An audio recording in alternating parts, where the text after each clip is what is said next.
investigation's change in direction got out, a wave of new leads came in. The insurance investigator on the case could only speculate. Employees or some burglar or crazy guy. Or maybe the owners themselves. We looked at the owner's backgrounds, so it means you look at the financial stuff. Is there a motive? A careful reading of the company books said no. SE Fireworks was a successful company, and there was nothing to gain from destroying it. After months of investigation, authorities were no closer to finding a suspect.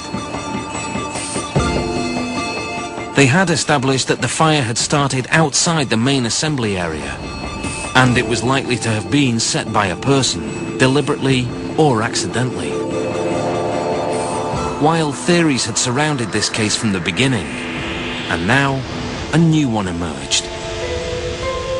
Consultant Dave Beurs isolated a few frames of Herrick's footage that seemed to reveal a man dressed in white. Zoals het heet, ging er het gerucht dat er op een dak naast het terrein van SE Fireworks mogelijk een persoon te zien zal zijn geweest. A person still unaccounted for. In the blurry video, a man appeared to stand up, turn around, and then get blown away in the second explosion. Could the man on the roof have been the arsonist?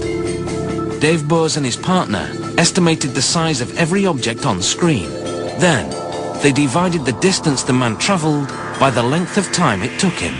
Dan moet deze mogelijke persoon beweegd hebben, verticaal met een snelheid van meer dan 180 km per uur. Nou, dat kan helemaal nooit een persoon zijn geweest. In fact, it was a twisting puff of smoke from the exploding fireworks. Another dead end. The trail of what or who caused the terrible explosion at Enschede seemed to have gone completely cold. But finally, months later, police got a lucky break. A fresh case of arson led investigators to a local man, André de Vries, who'd been arrested for torching his own car. When they questioned him, police also asked de Vries where he'd been on the day of the explosion at SE Fireworks. Police believed that his alibi didn't stand up. En hij hing een verhaal op die aan alle kanten rammelde, bleek achteraf. In the initial investigation, police had pulled about 20,000 mobile phone records, looking for people who had made or received calls in the vicinity of SE Fireworks at the time of the disaster. Now that police had a suspect, they rechecked those records. It appeared that André de Vries had made a call immediately after the explosion. And before long, the web around de Vries drew tighter. Police seized his clothing as evidence when he was arrested for setting fire to the car. Among them was a pair of red shorts. And those red shorts drew a straight line right back to the SE Fireworks explosion. We hadden een getuige die iemand had weg zien lopen met een kort rood broekje. The shorts were sent to the Netherlands Forensic Institute for testing. Using techniques developed to analyze gunshot residue, the forensic team collected samples from the shorts. They were analyzed using a scanning electron microscope and an X-ray spectrometer. We found thousands of very small particles with a very specific chemical composition. Kwam ook voor ons bij donderslag bij heldere hemel naar voren dat er hele specifieke vuurwerksporen van evenementenvuurwerk in dat broekje waren aangetoond. The explosive chemicals in de Vries' clothing were compared to the chemical residue embedded in the earth at the blast site. The particles on the clothes were very similar to the chemical composition of the fireworks we found at the premises of SE Fireworks afterwards. Then, the quantity of particles on the red shorts was compared with the quantity of particles found on the clothes of a fireman and several victims killed close to the blast. On none of these clothes we found as much fireworks residues as on the clothes of this suspect. It was of a very different order of magnitude. But the forensic evidence was even more damning. Fireworks contain two types of explosives. One charge propels the device into the air, and the other produces the colourful explosion. Forensic investigators found significant traces of both explosives on André de Vries' shorts.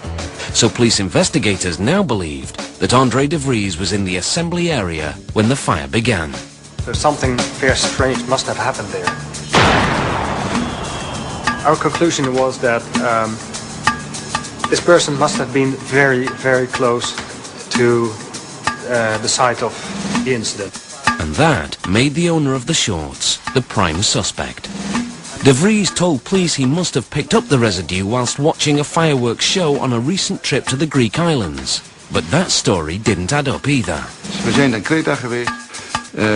De afstand tussen waar hij stond en waar het vuurwerk werd afgestreken was zo groot dat hij nooit daar enig spoor van in zijn kleding kon hebben opgenomen. And other witnesses said de Vries was wearing trousers during the fireworks display on Crete. Police now believed André de Vries was at SE Fireworks the day of the explosion, either stealing fireworks or setting them off, when something went wrong. If one of the fireworks accidentally shot into the assembly room, it would have triggered the massive explosion. De Vries was arrested. In jail, he confessed to an undercover police officer that he was the one who had set the fire that started it all. A year and a half later, based on the evidence presented in court, de Vries was convicted and sentenced to 15 years in prison. When he heard the verdict, de Vries went berserk and had to be restrained by bailiffs. It seemed that investigators could close the book on the case of the Enschede disaster. The fire was started by a firework set off in the storage compound of the fireworks company. The facility had not only been overloaded, but also contained fireworks more powerful than its license allowed. It appeared the mystery was solved. But was it?